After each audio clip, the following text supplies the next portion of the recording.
আফ্রিকার অনেক দেশে যখন গণঅভ্যুত্থান হয়েছে বা যেটাকে তারা হয়তো অনেক সময় বিপ্লবও বলেছে, তখন আমরা দেখেছি যে সেখানে কিন্তু রীতিমতো অস্ত্র হাতেও মানুষ যুদ্ধে নেমেছে নিজের মতাদর্শটা প্রতিষ্ঠা করার জন্য এবং নিজেদের মতো করে রাষ্ট্র গঠনের জন্য বা সরকার গঠনের জন্য। আমি মনে করি ব্যক্তিগতভাবে যে এটা খুবই পজিটিভ যে আমরা আসলে এখন পর্যন্ত মাঠে কোনো সরাসরি সংঘাত দেখতে পাচ্ছি না বিজয়ী শক্তিগুলোর মধ্যে, বরং তারা ফেসবুকে বা ইউটিউবে বা সোশ্যাল মিডিয়াতে তারা ইনফরমেশন যুদ্ধ করছে, প্রোপাগান্ডা ওয়ার করছে। এটা হলো অনেকটাই পজিটিভ একটা ব্যাপার, যে এটা আমরা কোনোভাবেই চাই না যে ফেসবুকেই থাকুক, সেখানেই থাকুক, এটা চাই কোনোভাবেই বাস্তবে আসুক এটা চাই না।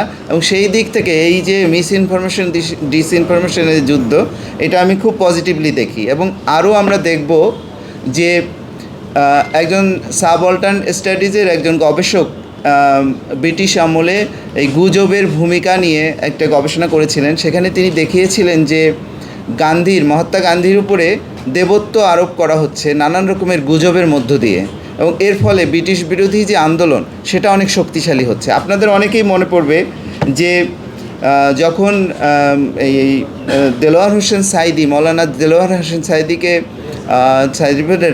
রায় হলো, তখন তাকে হঠাৎ করে চাঁদে দেখা যাওয়ার একটা গুজব হলো এবং সারা দেশে কিন্তু ব্যাপক রকমের প্রতিরোধ গড়ে উঠল।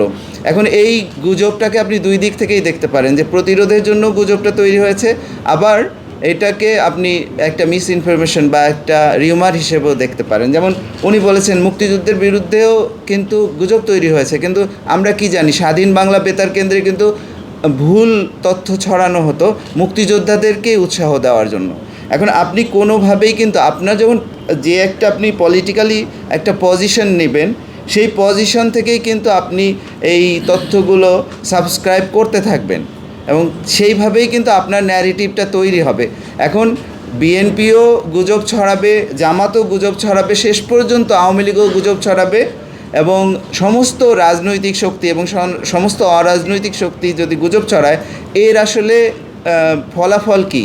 আসলে যেটা একটা স্থিতি অবস্থায় থাকবে। এবং আমরা যদি মনে করি যে আসলে একটা পলিটিক্যাল কনসেনসাসের মধ্য দিয়ে আমরা কোনো একটা জায়গায় পৌঁছাতে পারবো কোনো একটা সময়, তখন কিন্তু এই ইনার যে স্ট্রাগল সেটা থাকবে না, আমরা নিজেদের মধ্যে যে যুদ্ধ সেটা শেষ করতে পারবো।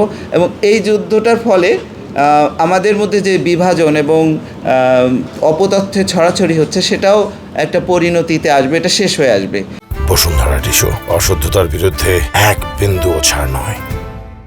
কিন্তু এখানে একটা জিনিস আমি বিশেষভাবে বলতে চাই, সেটা হলো যে ইন্ডিয়ান যে প্রোপাগান্ডা এটা খুবই অর্কেস্ট্রেটেড, এবং এটা একটা কিন্তু সাধারণ বিষয় নয়, এটা কিন্তু রাষ্ট্রীয়ভাবে স্পন্সর্ড, এবং সেখানে তারা main stream media, alternative media এবং সোশ্যাল মিডিয়া সবাই কিন্তু একত্রিত হয়ে বাংলাদেশের বিরুদ্ধে একটা প্রোপাগান্ডা ওয়ার চালাচ্ছে। এখানে আমি খুব বিস্ময়ের সঙ্গে লক্ষ্য করি যে আমাদের ফ্যাক্ট চেকাররা ব্যক্তিগত উদ্যোগে, ছোট ছোট প্রাতিষ্ঠানিক উদ্যোগে এটাকে মোকাবেলা করার চেষ্টা করেন। এটা কোনোভাবেই সম্ভব না, কারণ একটা রাষ্ট্র যখন তার সমস্ত শক্তি দিয়ে আপনার বিরুদ্ধে একটা প্রোপাগান্ডা ওয়ার চালাচ্ছে, সেটাকে আপনি ওয়ার হিসেবে না দেখে একটা স্বাধীন প্রতিরোধের জায়গা থেকে, ব্যক্তিগত প্রতিরোধের জায়গা থেকে দেখলে কিন্তু হবে না। এখানে কেন অসম যুদ্ধ এটা এই ভারতের সাথে আমাদের, এটা হলো যে ইন্ডিয়ান মিডিয়া যে প্রোপাগান্ডাগুলো ছড়ায় মূলত তারা কিন্তু ইংরেজি ভাষায় ছড়ায়, এবং তাদের একটা ইন্টারন্যাশনাল অডিয়েন্স আছে, এবং এটা কিন্তু শুধু বাংলাদেশকে টার্গেট করে না, ইউরোপ আমেরিকাকেও টার্গেট করে তারা কিন্তু এই প্রোপাগান্ডা ওয়ারটা চালায়। ফলে এটার বিস্তৃতি এবং গভীরতা অনেক ব্যাপক। কিন্তু আমরা যদি বাংলাদেশের কনটেক্সটে দেখি, আপনি বাংলাদেশের সিঙ্গেল একটা ইংরেজি ভাষী কোনো পত্রিকা আছে, কিন্তু তাদের যে রিচ অনেক কম। টেলিভিশন আপনি পাবেন না, অডিও ভিজুয়াল মিডিয়া আপনি প্রফেশনালি পাবেন না। তার মানে এই জায়গাটাতে আমরা কিন্তু যুদ্ধের জন্য একটা শিকার। এখানে আমরা কিন্তু কোনোভাবেই তাদের উত্তরগুলো দিতে পারছি না।